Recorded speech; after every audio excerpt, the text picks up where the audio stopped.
Today's learning design tip is all about the building blocks of an effective lesson. During my 18 years in the classroom, I found an approach to teaching and learning that works and makes sense. It offers depth of understanding and opportunities to make connections with other ideas and subjects. It incorporates just the right amount of teacher input and ensures that the learners are active at all points and not passive. I want to share this 5-phase approach with you today. It works for any academic subject and any level.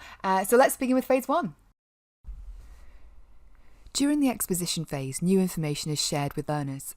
This can be in any format: text, video, audio, image, teacher exposition, or PowerPoint.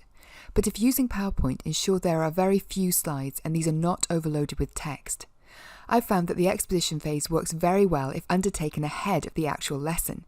This is known as a flipped classroom.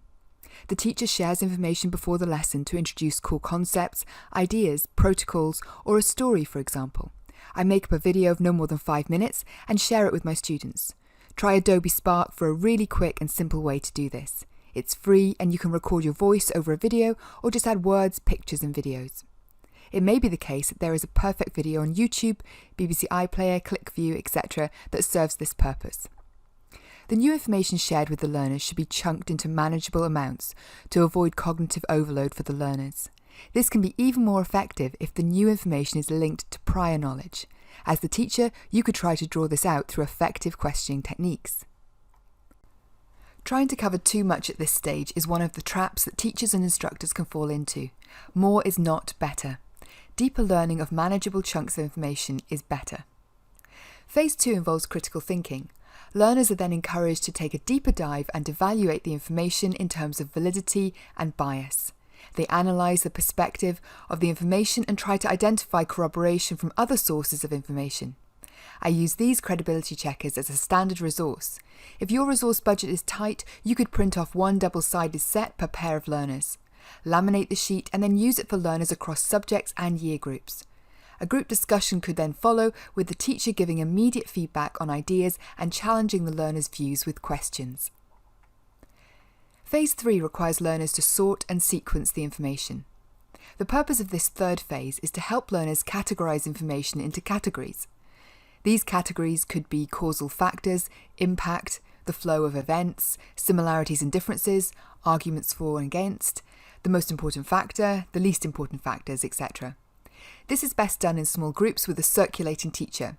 Each pair joins with another pair to compare ideas, and then a whole class discussion follows.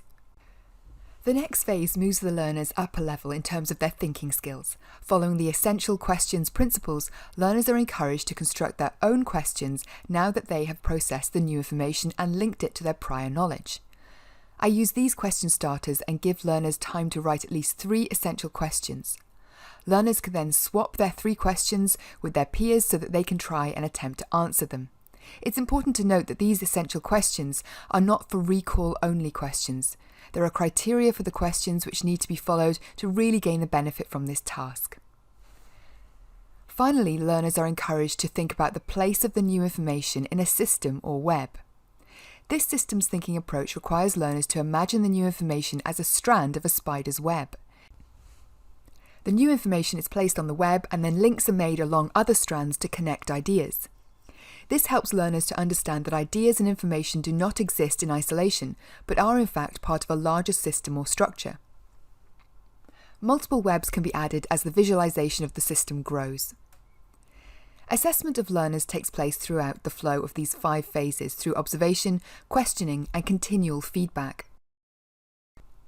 Ultimately, this learning and teaching flow is about communication, socialization, and relationship building, and for me, this is what's at the heart of high-quality educational experiences. I hope you enjoyed this video. Let me know what you think in the comments below.